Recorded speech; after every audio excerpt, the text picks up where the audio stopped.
боломж байж байгаа. Тэгэхээр бол энэ өөрөө ихлээр энэ шинэ хэрэглэгч бүртгэх гэдэг дараад өөрснөө шууд энэ чинь гарч ирсэн цонхон дээр тухайн хүний нэр тийм ээ тэгээд нэг хэдэн мэдээлэл гэж байгаа нууц нууцлах мэйл хаяг тэгээд ажиллаж байгаа байгууллага зэрэг гэж нэг хэдэн мэдээллийг бичээд хадгалах гэдэг арчилсан манай хүнийг бол системд бүртгэж байгаа. А тэр хүн гэхдээ яг энэгээр бүртгүүлэх юм бол систем нэвтрэх боломжгүй. Зөвхөн өөрөө чинь гишүүнээр нэмэх боломжтой гэсэн. Харин нөгөө нүүр хуудсан дээр нэг систем хэрэглэх нэмэх гэвчсэн тийм ээ. Тэрнгээр бүртгүүлэх юм бол тэр хүн бол систем нэвтрэх боломжтой байж байгаа. За тэгээд төсөл гишүүн нэмэхээр бол энэ төсөл бүртгэлтэй гишүүн нэмэх гэх. Тэгэхээр сая би өөр шинэ хүн нэмэхээр учраас тэнцээ юм чинь тийм ээ. Гэхдээ манай багш нар одоо сая яг ингэ явсан чи яатсан гэхээр CC өөрөөсөө бүртгэлтэй багшийг дахиж бүртгүүлээд тэрнийг нэмэх магадлал маш их болчиход байгаа. Тэгсэн чинь хүмүүс юусоо яаж гэхээр нэг төсөл дээр нэг хүн бол төсөл дээр оролцохдоо өөр бүртгэл үүсгэхгүйтэй нэмээд байгаа байхгүй. Тэгэхээр ер нь бол тийхгүйгээр эхлээд нэмгэж байгаа хүн маань манай системд бүртгэлтэй байна гэдгийг эхлээд шалгаж хагаад тэгээд нэмвэл илүү дээр. Яг тэр зүйл мөсийн багш ажилчид бол угаасаа яаж байгаа гэхээр энэ системд бол бүртгэлтэй байж байгаа. Тэгэхээр бол угаасаа дахиж шинээр нэмэх шаардлага байхгүй. Шууд системд бүртгэлтэй хэрэглэж гэдгээр нэмэх хэрэгтэй. Тэгэхгүй бол нэг хүнийг 2-3 нэмээд манай системд одоо сая нэг бараг нэг ингээд бүртгүүлээд авчих чинь 2000-аар төсөл бүртгэгдсэн байл л дээ. Тэгсэн чинь хүмүүсийг давхар бүртгээд нэг хүн бол нилээд орж ирж байгаа. Тэгэхээр бид нар бол тэгэхээр дараа нь яг энэ хүнийг хэрэгжүүлдэг төсөл альбаа гэхээр нөгөө хүн чинь олон болчихно. Тэгээ дараа нь нөгөө төөрөх магадлал ихсээд байна тийм ээ. Тэгэхээр аль болох яг үгээр тухайн хүнийг нэг л бүртгэвэл илүү дээ. Тэгэхээр аль болох бүртгэлтэй хэрэглэгч тунд байна уу шалгаад байхгүй шинээр нэ тийм ээ. За тэгээд бүртгэлтэй гишүүн нэмэх гэхээр энэ авг нэрээр нь хайж байгаа. Тэгэхээр ерөнхийдөө бол энэ чэнэс бичээд авг нэрээр нь бичингүүд танай нөгөө төсөлд нэмэх гэж байгаа хүн гараад ирнэ. Энэ ч бол алт хилцтэйгээ байж байгаа. Тэр сургуулийн тэр тим зэрэгтэй тим багш гэх. Тэрнийг зөв сонгоод нэмчих юм бол энэ цонхыг л бүртгэх. Энэ дээр бол алтан тушаал гэж байгаа. Алтан тушаал нь бол альбом тушаалыг сонгоод тэгээд ажиллах хэлбэрийг сонгоно. Энд бол ажиллах хэлбэр гэдэг дээр бол орон тоо хэдэн хуваарийг энэ зандаа хуваар бүрэлчин орон тооны хэдэн хуваарийг ажиллах цаг нь хэдэн хуваар ингээд хуваар бүртгэж чинь тэгээд дараа нь энэ хүн энэ төсөл дээр хэднээс хэдний хооронд ажиллах юм бэ гэдгээ бас бүртгэв. За тэгээд манайхан бол гол нөгөө одоо ингээд бүртгэгчлэр юу байж байгаа гэхээр цамшаа шалгуулалтанд орно гэдэг тийм ээ. Цамшаа шалгуулалтанд орохлоор бол яг удирдагчийн CV-г бол яг нөгөө шүүмж уншиж байгаа хүмүүс бол энэ удирдагчийн CV-гээд үзүүлж байгаа. Тэгэхээр бол болж өгвөл өөрснөө удирдагч нь бол CV-гээ хавсрах.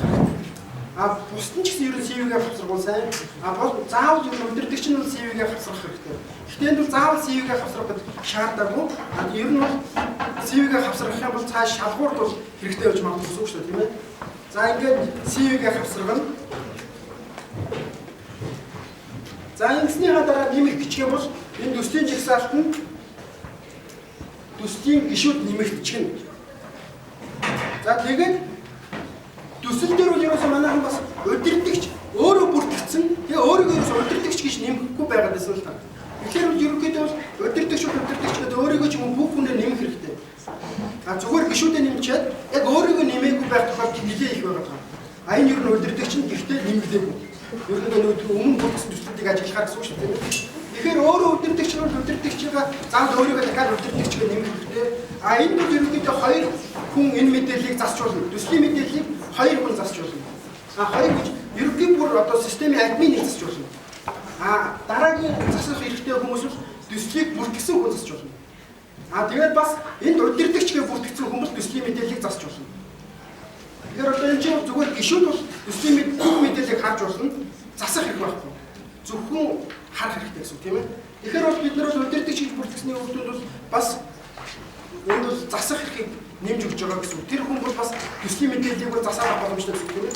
Эсвэл хэн нэгэн өөр хүнээр бүртгүүлээд одоо манайхан бол өөр нэг хүнээр бүртгүүлээд өөр нэг магистрат ч юм уу эсвэл докторант ч юм уу тэр хүнээр бүртгүүлээд бүртгүүлчих боломж бол байгаад байгаа байхгүй. Тэгэхээр бол тэр хүмүүс бол бас засч болно. Өөрийгөө удирдагч гэдэг бүртгүүлчих юм бол удирдагч нь бас мэдээлэл засч болно гэсэн үг. Энд бол төслийн ерөнхий мэдээлэл болон дэлгэрэнгүй мэдээлэл гүйцэтгэх ажил бүх мэдээллийг бол удирдагч болон бүртгэсэн хүн хоёрт засах боломжтой. За тэгээд энэ ард нь бол энэ засах устгах гэдэг төвчлүүд дээр дараад энэ мэдээллүүдээ засч болно. Энэ засахтаа бол юу гэж засч болох вэ?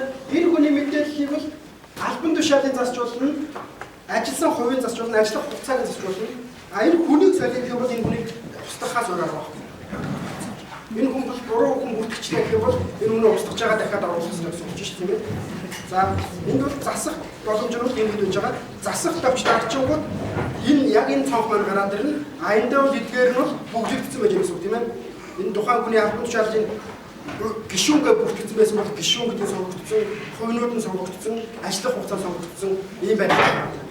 За тэгээд яг уу мэдээлэл засчих болно. Устгах гэх юм бол ямар нэгэн байдлаар шууд устгах чинь.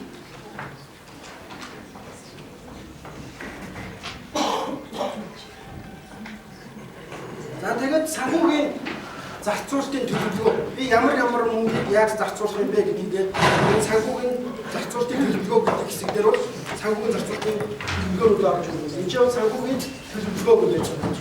Бас яг энэ хажуугийн менюд гэж байна. Энэ ч сонгох юм бол энд бол ингээд санхүүгийн төлөвлөгөө байж байна. А энд бол шинээр төлөвлөгөө нэмэхээр бол шууд энэ дээр нь бичээд энэ дээр нэг сонгох боломжтой юм уу гэж байгаа. Энэ дээр нь бичээд нэмэх гэдэг аргачлал. Энэ зардлын төрөл гэдгийг дараалал бол яг үгээр тухайн төсөл дээр зарцуулж болох зардлын төрлүүд гарч ирнэ. Зөвхөн тухайн сонгосон зардлын төрлүүдээс л гарч ирсэн зардлын төрлүүдээс сонгоод тэгээд зориулалтаа бичээд тэгээд энийг ер нь хизээ зарцуулах юм бэ гэдэг ерөнхий баримжаа төлөвлөгөө огноо оруулах хэрэгтэй. Ерөнхийдөө энийг бол би тэдүүгээр зарцуулнаа. За тэгээд мөнгөн дүн би тэдэнд хүргийг зарцуулнаа тийм ээ. Тэгэхээр энд бол нэг зарлын төрөл дээр нэг байна гэсэн үг байхгүй. Нэг зарлын төрөл дээр олон байж болно. Жишээлбэл үйл ажиллагааны зардал гэж олон байж болно тийм ээ. Тэдэнд нэг тийм, тэдэнд тийм гэх ингээд олон үйл ажиллагаа байх юм бол үйл ажиллагааны зардал гэж оруулаад байна гэсэн үг шүү дээ тийм ээ. А тэр болгон дээр бол огноонууд нь өөр байдаг ч юм уу эсвэл зориулт нь өөр байдаг ч юм уу тийм ээ. Ингээд ямар нэгэн байдлаар санхүүгийн төлөвлөгөөнүүдээ оруулж байна. За тэрний дараа болохоор за энэ устгах дээр бол энэ ард нь бол бас юу байж байгаа. Энэ удаан төвчсөн энэ номны зурган дээр харандаа шиг байгаа нь засах. А энэ X дээр бол устгах гэсэн үг шүү. Энэ хоёр дээр ерөнхийдөө энэ зургууд бол бүгдээр манай систем дээр бол устгах засах гэдгийг илэрхийлж байгаа. За засах гэх юм бол засах гэдэг дээр дарчихлаа дахиад яг энэ нүднүүдийг бүглээд гараад ирчихнэ. Анчаа энэ үг нь нэмэх биш засах гэж байж байгаа. Тэгээд засах гэж дарчихлаа. Манайх бол яг үгээр энд байгаа мэдээлүүдээ засварлчнаа гэсэн үг тийм ээ. За тэгээд дараагийн үйл ажиллагаа бол санхүүгийн үр дүн.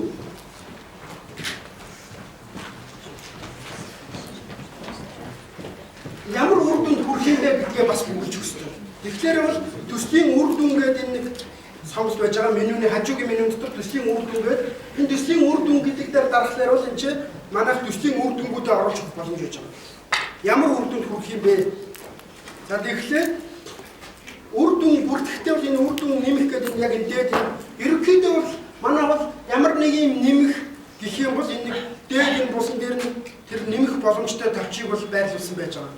Тэгэхээр энд бол одоо яаж юм тэр төслийн үр дүн нэмэх гэдэг төвч нэмж байж байгаа. А энэ дээр дарах юм бол энэ чэнэс бол